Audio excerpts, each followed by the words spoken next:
Hi, this is Paula Scaffidi from Fiberella.com with Artsy Easy Buttons. Welcome. I love a simple project, and most especially one that has an element of surprise.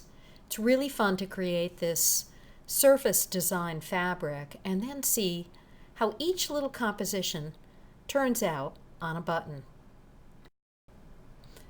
Looking outside my window, I studied the palette. I looked carefully at all of the different hue families, how bright, how dull, how light, how dark all the colors were. Gathering up a nice selection from my Isacord thread stash and a drawer full of Dupioni silk scraps, I began to cut confetti. If you cut narrow bias strips that are cut on a 45-degree angle across the bolt, the little squares you snip from those strips will resist fraying. Imagine this striped fabric, and each stripe was a weft or a left-right woven thread on the bolt of fabric. By having that 45-degree angle, you get a tiny little fray, and you instead of any peeling threads. So very nice to cut your confetti. Cut it small enough that it's under 1/4 of an inch in each direction. Basically would sit just about on an eraser to a pencil. So looking outdoors, I couldn't make up my mind between taupe or a silvery gray as my base fabric. I decided it would really be fun to see the same collection of confetti on two different base fabrics. So here you can see my confetti on my silver fabric. The sizes as noted on the right and in your PDF handout. Pointing out here on the silver base fabric, I used the size 75 Schmetz needle.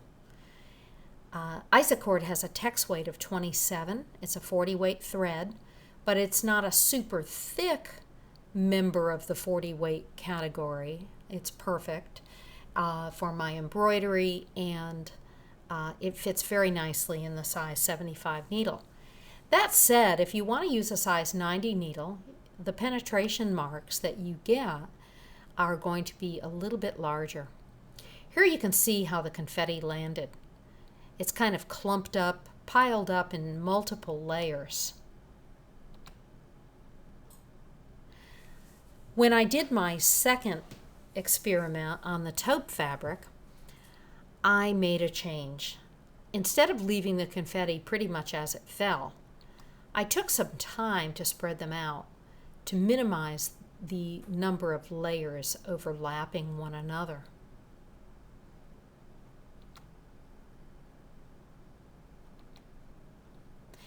These are the two products I used for stabilizers, what the packaging looks like. I can always count on OESD to provide me with something that is consistently of high quality and can select from their variety to find just what I need. So here's my confetti arranged with a pair of tweezers. Those layers. I want to show you that the OESD film is in the lower right-hand corner. It allows me to see through to my colors really nicely. Other products on the market are not nearly as clear, and that's just one of the many reasons I choose OESD for this. So, pinned together, I begin stitching. And I wanted to show you here that the needle selection can actually add a little sparkle instead of metallic thread. I mentioned earlier you could use that larger 90 needle. And if you look closely at the button at the right, over in this area here, you see a few, just above my laser pointer, a few little glints of light. You're seeing through to the metallic dome. Here's a close-up for you. That little square is actually an opening in my embellished fabric. And when the button moves and you're moving, wearing apparel with those buttons, it sparkles a tiny bit.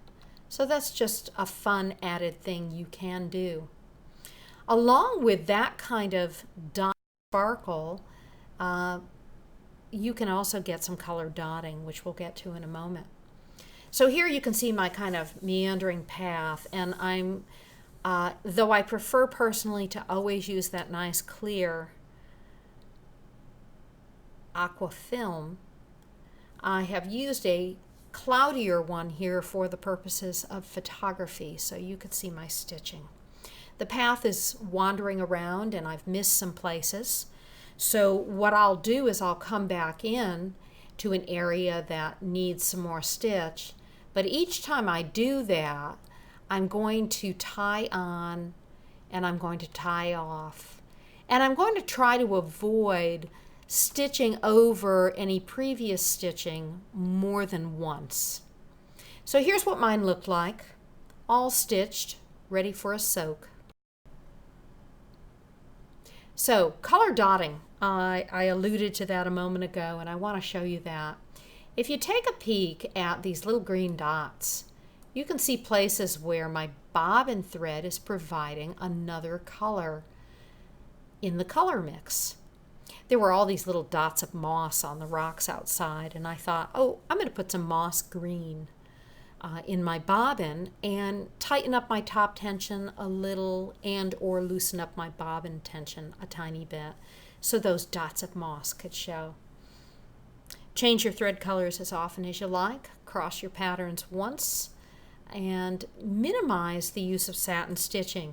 You'll notice the satin stitching on this slide is localized, and then the pattern opens up wide again. And that's what you want, those wide open styles. My last layer for this one, I used a classic honeycomb stitch and some Isacord multi-black and white, which I love for the way it pulls a little salt and pepper into the visual mix. So here you can see the size 75 needle penetration marks, but once that aqua film dissolves in the wash and the fabric is once again by itself without stabilizer, just fabric and thread, those holes are going to close up quite a bit. They just don't close completely with that 90 needle. So to get that stabilizer out, you want to do a nice fresh batch of water, cool, slightly warm, tepid, not hot. Soak it. And it really does work best if you can manage to just walk away and leave it alone for 15 or 20 minutes. Come back, rinse it out well under the faucet. You can pummel it with water with a hand sprayer. Squeeze it out, put it into a second soak, nice fresh water.